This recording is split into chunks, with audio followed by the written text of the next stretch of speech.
السلام علیکم، بسم اللہ الرحمن الرحیم، اللہم صلی علی محمد و آل محمد۔ ائمہ اہل بیت علیہ السلام جو قرآن کے صحیح مفسر اور اس کے علم کے صحیح طریقے پر واقف تھے، جن کو خدا نے فہم القرآن کے سلسلے میں راسخون فی العلم فرمایا ہے، ان کے کلام سے جب استنباط کیا جاتا ہے تو یہ نتیجہ نکلتا ہے کہ یہ شجرہ ممنونہ گندم کا درخت تھا۔ ہماری دنیا میں گندم جیسا ہوتا ہے، اس وقت ایسا نہ تھا، بلکہ وہ شہد سے زیادہ شیرین اور دودھ سے زیادہ سفید اور مسکن سے زیادہ نرم تھا۔ اس درخت میں دنیا کے تمام پھل تھے، جن میں انگور، جو، انجیر، کافور، ترنج، عناب زیادہ نمایاں تھے۔ یہی وجہ ہے کہ مختلف روایات میں الگ الگ ان پھلوں کا ذکر آیا ہے۔ یہ وہ درخت تھا جس سے مخصوص ملائکہ منعم ہوتے تھے اور حیات ابدی حاصل کرتے تھے۔ اسی بنا پر آدم علیہ السلام کو شیطان نے یہی کہہ کر دھوکہ دیا تھا کہ وہ شجرۃ الخلد ہے، جو اس میں سے کھا لے گا ہمیشہ زندہ رہے گا اور ہمیشہ جنت میں رہے گا۔ جو اس شجر کا پھل خدا کے حکم سے کھاتا تھا، تمام علم اولین و آخرین سے آگاہ ہو جاتا تھا، اور اس کے لیے یہ بات پہلے سے معین تھی کہ اگر کوئی شخص اس سے بے اجازت چکھ لے تو وہ مورد عتاب الہی میں ہو جائے گا۔ خدا نے آدم علیہ السلام کو امتحان اس شجر کے بارے میں اس لیے لیا کہ نعمات جنت سے متنعم ہونے کے بعد ان کے دل میں یہ خیال پیدا ہو گیا تھا کہ میں مخلوقات عالم میں سب سے افضل ہوں۔ یہ معلوم کر کے خدا نے آدم علیہ السلام کو حکم دیا تھا کہ ساق عرش کی طرف دیکھو۔ جب انہوں نے نگاہ کی تو دیکھا کہ نورانی الفاظ میں یہ لکھا ہوا ہے: لا الہ الا اللہ محمد رسول اللہ، علی بن ابی طالب امیر المومنین، زوجۃ فاطمہ سیدۃ النساء العالمین، والحسن والحسین سید شباب اہل الجنت۔ حیات القلوب، صفحہ نمبر 37، جلد 1۔ پوچھا: میرے پالنے والے، یہ کون لوگ ہیں؟ ارشاد ہوا کہ یہ وہی لوگ ہیں جن کے اشباح تمہارے سامنے پیش ہوئے تھے اور تم نے ان کے نام بتائے تھے۔ انہی کے صدقے میں فرشتوں نے تمہارا سجدہ کیا تھا اور تم فرشتوں کے مقابلے والے امتحان میں کامیاب ہوئے تھے۔ اے آدم علیہ السلام، کان دھر کے سنو کہ یہ تمہاری ذریت سے ہوں گے۔ یہ تم سے ہی نہیں بلکہ ساری مخلوقات سے بہتر اور افضل ہیں۔ اگر انہیں پیدا کرنا مقصود نہ ہوتا تو نہ تم پیدا ہوتے، نہ بشت دوزخ خلق کیے جاتے، نہ زمین اور آسمان تخلیق ہوتی۔ اور سنو اے آدم، ہم تم سے عہد لیتے ہیں کہ اپنے کو ان سے کبھی برتر سمجھنے کا خیال نہ کرنا، ان کی شجر عظمت کے قریب بھٹکنے کا تصور بھی نہ کرنا، ورنہ میں تمہیں اپنے تمام نعمات سے محروم کر دوں گا۔ اسی کی طرف آیت قرآنی: وَلَقَدْ عَهِدْنَا إِلَىٰ آدَمَ مِن قَبْلُ فَنَسِیَ وَلَمْ نَجِدْ لَهُ عَزْمًا۔ ہم نے آدم علیہ السلام سے پہلے ہی عہد لیا تھا تو آدم نے اسے ترک کیا اور ہم نے ان میں ثبات استقلال نہ پایا۔ پارہ سورہ رکوع 15 اشارہ کرتی ہے۔ علامہ علی بن ابراہیم حضرت امام محمد باقر علیہ السلام سے روایت کرتے ہیں کہ آیت لقد عہدنا کا مطلب یہ ہے کہ عہد الہی فی محمد الائمۃ من بعدہ۔ خدا نے آدم علیہ السلام سے محمد وآل محمد صلی اللہ علیہ وآلہ وسلم کے لیے عہد لیا تھا، لیکن انہوں نے اس کی پرواہ نہ کی اور اس امر کا یقین نہ کیا کہ ان کی عظمت بہت زیادہ ہے، جس کے نتیجے میں وہ جنت سے نکالے گئے۔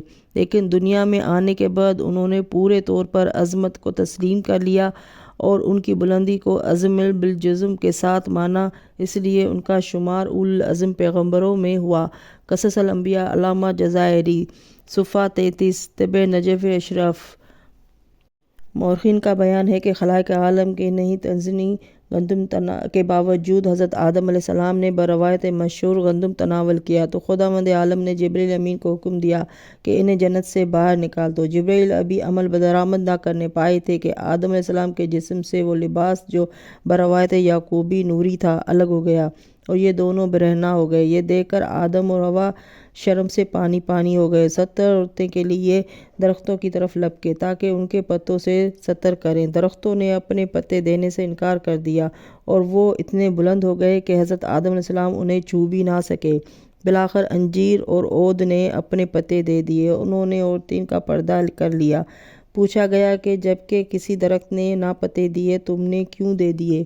عرض کی مالک ہم نے ان کا عروج دیکھ چکے تھے اس لیے ان پر رحم آیا۔ ارشاد ہوا کہ تمہاری نیکی سے ہم بھی تمہارے ساتھ خصوصیت برتیں گے۔ انجیل سے فرمایا کہ تمام درخت شگوفے لائیں گے تب پھل دیں گے اور تجھے شگوفہ لانے کی ضرورت نہ پڑے گی، تجھے یوں ہی پھل ملا کرے گا۔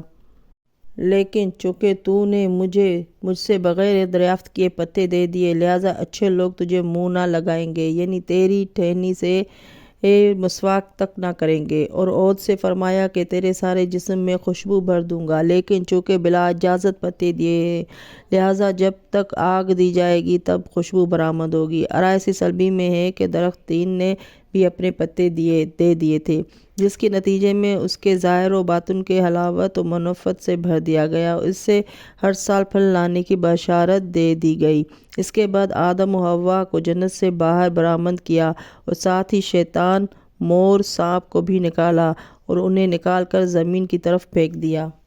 حضرت آدم علیہ السلام نے روانگی کے وقت جناب جبرائیل امین علیہ السلام سے خواہش ظاہر کی کہ مجھے اتنا موقع دیا جائے کہ میں ملائکہ سے رخصت ہو لوں، کیونکہ مجھے یقین ہے کہ دوبارہ ان سے ملاقات نہ ہوگی۔ جناب جبرائیل نے اجازت دی اور حضرت آدم ملائکہ کی طرف مخاطب ہو کر بولے، السلام علیکم یا ملائکۃ اللہ استودعکم اللہ وقرأ علیکم السلام۔ اے اللہ کے ملائکہ، تم پر میرا سلام ہو، میں تم کو خدا کے سپرد کر کے جاتا ہوں، خدا تمہیں سلامتی سے رکھے۔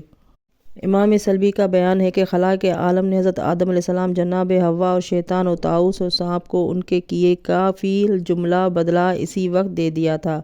آدم کو عذاب میں مبتلا کیا، ان کی رسوائی ہوئی، ان کے جسم کی کیفیت بدل گئی، جسم پہلے روشن تھا اس میں تاریکی آ گئی، اپنے جوار خاص سے دور کر دیا، میاں بیوی میں 100 سال تک جدائی رہی، آدم اور شیطان وغیرہ میں دائمی عداوت پیدا ہو گئی، لوگ ان کی طرف نافرمانی منسوب کرنے لگے، شیطان جیسے دشمن کو آدم کی اولاد کے پیچھے لگا دیا گیا، دنیا کو ان کی اور ان کی اولاد کے لیے قید خانہ قرار دے دیا گیا اور سردی اور گرمی کی اذیت سے دوچار کر دیا گیا، محنت اور مشقت ان کے لیے اور ان کی اولاد کے لیے ضروری اور لازمی قرار دے دی گئی۔